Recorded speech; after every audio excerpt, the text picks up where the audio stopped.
वणी येथील भाविकांचे श्रद्धास्थान असलेल्या सप्तशृंगी गडावरील चैत्र नवरात्र उत्सवासाठी दरवर्षीप्रमाणे यंदा देखील शिरपूर शहरासह परिसरातील हजारो भाविक आज श्रीरामनवमीच्या मुहूर्तावर पायी गडाकडे रवाना झालेले आहेत। चलो बुलावा आया है, माता ने बुलाया है, जय माता दी, आई सप्तशृंगी माता की जय असा जय जयकार करत भाविक सप्तशृंगी गडावर पायी रवाना झाले। शिरपूर शहरासह बोराडी, पळसनेर, पनाखेड, सांगवी, जोयदा, हाडाखेड ग्रामीण भागातून महिला, पुरुष, बालगोपाळ असे भाविकांचा पायी सप्तशृंगी गडावर रवाना झाले असून रखरखत्या उन्हात ही भाविकांचा उत्साह तसूभरही कमी झाला नाही। गडावर पायी रवाना झाले।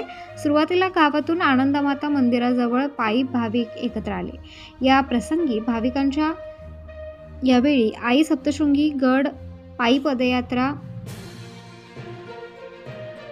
साठी उपस्थित होते व भाविकांना शुभेच्छा देण्यात आल्या। सांगवी गावातून दरवर्षी चैत्र शुद्ध नवरात्र सुरू होताच असंख्य भाविक गडावर पायी जातात। यात भाविकांमध्ये महिलांचा व बालगोपाळ मंडळींचा सहभाग जास्त दिसून आलाय। कुंभारटेक येथील जय माता दी पदयात्रा समितीतर्फे देखील मानाचा विशेष रथ भाविकांसोबत गडावर जात असतो। सायंकाळी 6 वाजता मान्यवरांच्या उपस्थितीत महाआरतीचे आयोजन करण्यात आलेले आहे।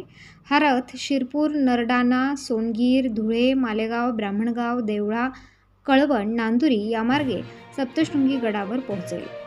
शहराच्या प्रमुख भागातून सवाद्य मिरवणुकीद्वारे भक्तगण मातेच्या दर्शनासाठी रवाना होणार आहेत। भाविकांसाठी विविध सामाजिक संस्थांनी ठिकठिकाणी पिण्याचे पाणी, सरबत, चहा, अन्नदान यांची व्यवस्था केली आहे।